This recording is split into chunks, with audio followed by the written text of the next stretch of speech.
so I'm actually like, oh, this tastes good. So for me, like, while Saw was a very spicy movie, it had all that flavor with the psychological impact that it made me work through it. But just so much horror I've watched has just been...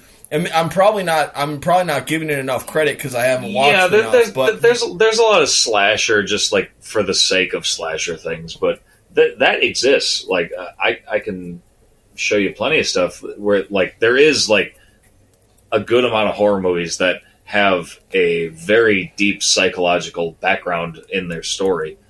I can't remember the name of the one I watched fairly recently. But it starred Martin Freeman, who like plays Sherlock, or Dr. Watson, rather in Sherlock.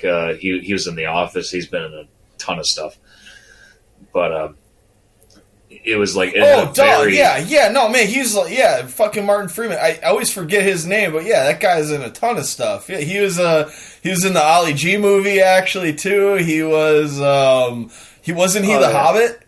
He was, obviously, super famous guy, but his name is, like, so bland, I always forget that that's his name. Anyway, sorry, that was my little aside. Right. Yeah, I mean, there's a ton of, like, varying stuff out there. Me, personally, I love it all, including, like, the really cheesy, kitschy kind of, like, just... Like I feel like the 70s and 80s and then the early 2000s produced some of the best bad horror movies of all time. Like the older stuff, like the 50s and all that, like they're kind of fun, but they're not like eye grabbing. They're not like super interesting. The ones that I particularly like are the like 80s, like 70s and 80s, and then like early 2000s were the best eras of just like, this is fucking ridiculous and it's hilarious. And like, I don't watch it as a horror movie at that point. I watch it as a comedy because it's so stupid. And like, it's just entertaining in a different perspective. Yeah. Would you think that it like those ones maybe hit a certain way because it was like at a good time when like people were still using like practical effects but then you also did start getting some like computer animation, but now where like even somebody with a low budget can create such animation if they want to put the time in and have the skills that they can probably like it's probably a bad movie but maybe it looks a little bit better. Maybe in that, and I'm just theorizing, again, not seeing the movies, but maybe at that time there was just like a really good blend of like what the effects looked like to give it like a certain like feel that you're talking about, maybe? That is, yeah, that's part of it. Just that like combination of like practical effects are amazing. So that's more like the 70s, 80s cheesy horrors. Whereas in the early 2000s, the just really terrible CGI is kind of what does it, as well as usually like with both eras, it's like really bad acting as well. But like, so yeah, the practical effects for the older ones and then like the early 2000s, it's just like really bad CGI. But all in all, it's very entertaining to me because they're just like they're funny because you can tell they're taking this seriously and. There's nothing to be taken serious about it as you're watching it because it's so fucking stupid. But the fact that like people put this out in the effort to make like to release a serious movie and it sucks that bad where it just becomes funny. And I really love that.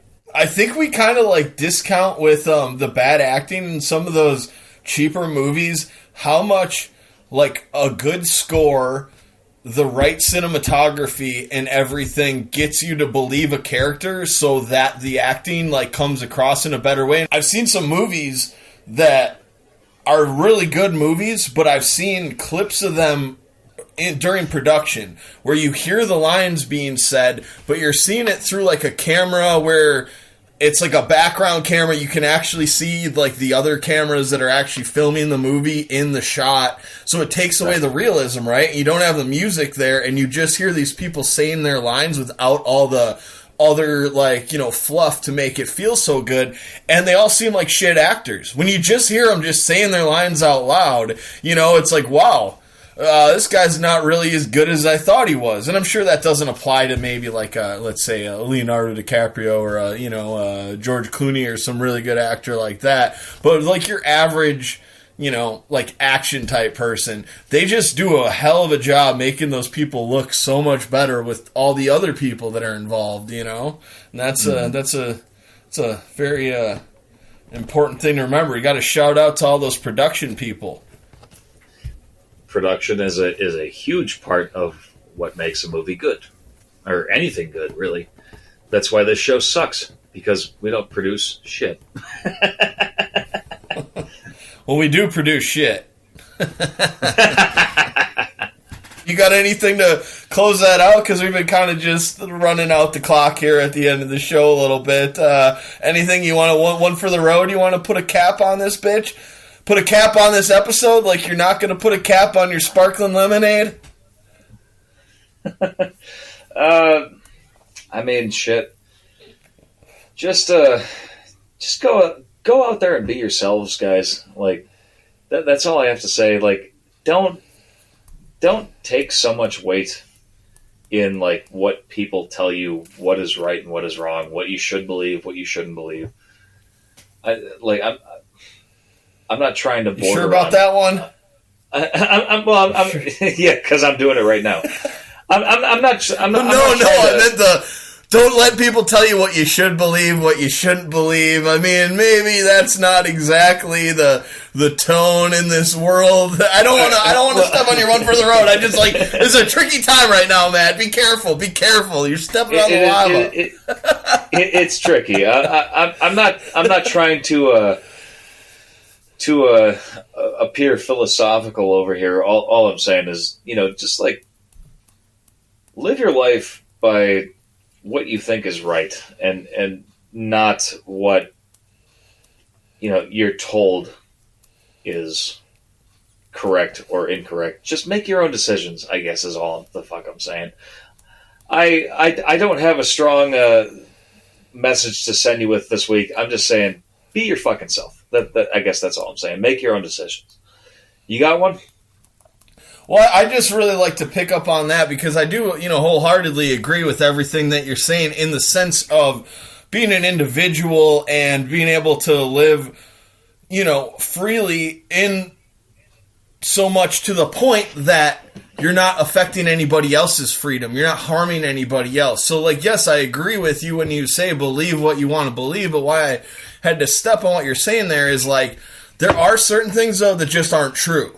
And there's a lot of lies out there that you might think you're entitled to just believe whatever you want to believe. But when there's been 60 court cases all overturned by judges nominated by your party, when it is clear that some things are lies and other things are definitely the facts, regardless of if you hate the quote-unquote mainstream media or all this, like, there are real facts out there. So please be yourself, do everything that Matt just said, but respect other people and also know when you're fucking wrong.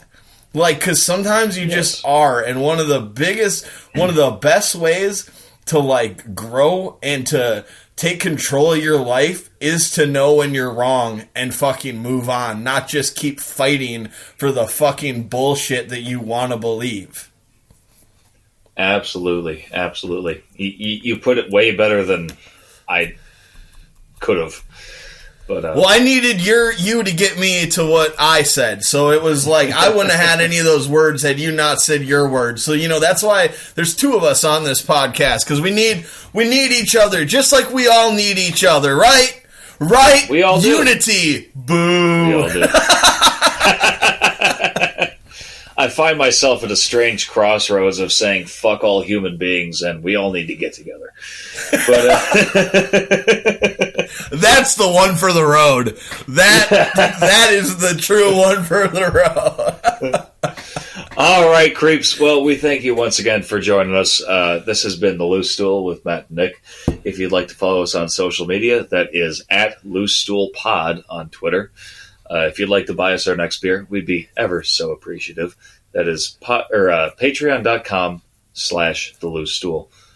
We love you, and we'll see you next week. Red Hook. Shout out Red Hook.